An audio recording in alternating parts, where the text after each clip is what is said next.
Hi guys! Welcome back to my channel అప్పు gardening cooking. ముందుగా అందరికీ హ్యాపీ హనుమాన్ జయంతి. ఈ వీడియోలో అయితే హనుమాన్‌కి కావాల్సిన తులసి మాల, తమలపాకుల మాల అండ్ గార్డెన్ నుంచి కొన్ని ఫ్లవర్స్ ఇవన్నీ హార్వెస్ట్ చేసి మాలలు ఎలా గుచ్చాననేది చూపిస్తాను.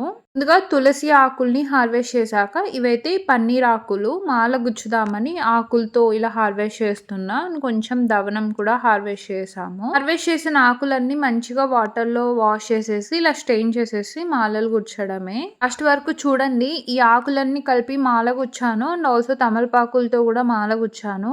అండ్ ఈ రోజు సర్ప్రైజింగ్ థింగ్ ఏంటంటే ఇవైతే అమెర్ లిల్లీస్ అంటారు. ట్యూబర్స్ తో ప్లాంట్స్ వస్తాయి. అండ్ ఇవైతే ఇది కరెక్ట్ సీజన్. చాలా బాగా ఫ్లవర్స్ అనేది వచ్చినాయి. సో ఒక ప్లాంట్ కి ఒక స్టెమ్ కి 4 ఫ్లవర్స్ అనేది వస్తాయి. ఒక దుంపతో చాలా ప్లాంట్స్ ని గ్రో చేసుకోవచ్చు. అండ్ కమింగ్ వీడియోలో పెడతాను అవి ఎలా గ్రో చేయాలనేది. ఇప్పుడైతే మెయిన్ కదా, ఆంజనేయ స్వామికి తమలపాకులు అంటే చాలా ఇష్టం. సో గార్డెన్ లో ఉన్న తమలపాకులన్నీ హార్వెస్ట్ చేసాము. ఆల్మోస్ట్ 200+ హార్వెస్ట్ చేసాము. ఈసారి అయితే 3 తమలపాకు మాలలు గుచ్చుతున్నాము. సో 200+ తీసుకున్నాం. నార్మల్ గా అయితే 108 హార్వెస్ట్ చేస్తాము అంతే. తమలపాకులు బాగా హెల్తీగా అండ్ బుషిగా పెరగాలంటే బాగా ముదిరిన ఆకులు ఎప్పటికప్పుడు మనం ట్రిమ్ చేస్తూ ఉండాలి. ఇలా తమలపాకులు హార్వెస్ట్ చేశాక అండ్ గార్డెన్ లో కొన్ని ఫ్లవర్స్ ఉన్నాయి. సో ముందుగా అయితే ఇది నాటు గులాబీలో వైట్ వెరైటీ రోజు. సో ఇది హార్వెస్ట్ చేసాము. ఇదైతే బ్యూటిఫుల్ మందారం, చాలా రెడ్ కలర్ లో చాలా బాగుంటుంది. సో మీరు చూస్తే తెలుస్తుంది ఆంజనేయ స్వామికి అక్కడ మంచిగా మందారం ఎంత బాగా కనిపిస్తూ ఉంటుందో. లాస్ట్ వరకు చూడండి. ఇప్పుడు హార్వెస్ట్ చేసేవైతే వైట్ సంపెంగలు. ఇవి అంటే చాలా మంచిగా బడ్స్ అనేది వచ్చినాయి. రోజుకి ఒక 4 ఫ్లవర్స్ వస్తున్నాయి. సో జీవామృతం యూజ్ చేశాక చాలా మంచి రిజల్ట్.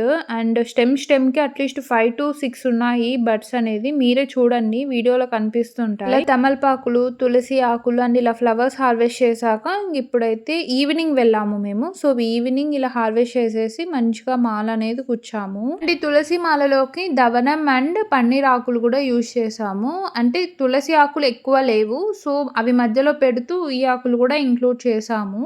ఎప్పుడు చెప్పేదే, మీ ఇంట్లో కానీ పన్నీర్ ప్లాంట్ లేకుంటే తప్పకుండా ఇంక్లూడ్ చేసుకోండి. చాలా ఈజీగా గ్రో చేసుకోవచ్చు. సో ఇలాంటి మాలలు గుచ్చడానికి చాలా మంచిగా యూజ్ అవుతుంది. ఇది చాలా మంచిగా గ్రో అవుతుంది కూడా. సో చాలా బుషిగా చాలా బాగుంటుంది చూసేకి, గ్రీనిష్ కలర్ లో.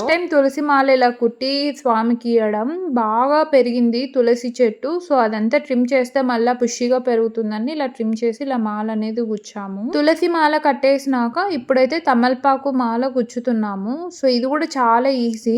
జస్ట్ నిడిల్ కి ఇలా థ్రెడ్ ఎక్కించుకొని 2 leaves ఆర్ 3 leaves 5 leaves అవి మీతో ఎన్ని ఆకులు ఉన్నాయనే దాన్ని బట్టి తీసుకోండి. ఇక్కడ నేనైతే 3 మాలలు చేస్తున్నా కాబట్టి ఇలా 2 తమలపాకుల్ని తీసుకొని వీడియోలో చూపించినట్టు ఇలా నీడిల్తో కుచ్చేసి అలా పెట్టేసేయడమే. కొంచెం థ్రెడ్ అనేది వదలండి లాస్ట్ లో.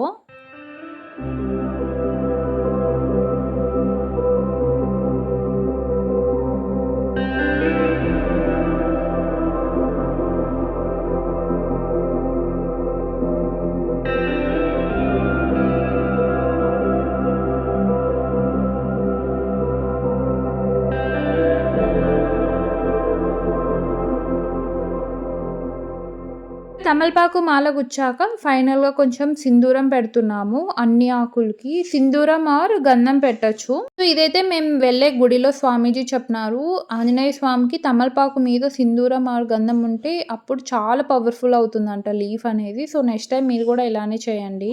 అయితే తమలపాకు మాలలు గుచ్చేసి ఇంకా గుడికి వెళ్ళాము. మేమైతే ఈవినింగ్ వెళ్ళాము. సో అందుకు ఇప్పుడు పెడుతున్న వీడియో అనేది. హనుమాన్ జయంతి సెలబ్రేట్ చేసుకున్నాము. మీకు కానీ వీడియో నచ్చితే లైక్ చేయండి, షేర్ చేయండి, ఛానల్ని సబ్స్క్రైబ్ చేయండి. నేను నెక్స్ట్ వీడియోలో కలుద్దాం. Thanks for watching. బాయ్.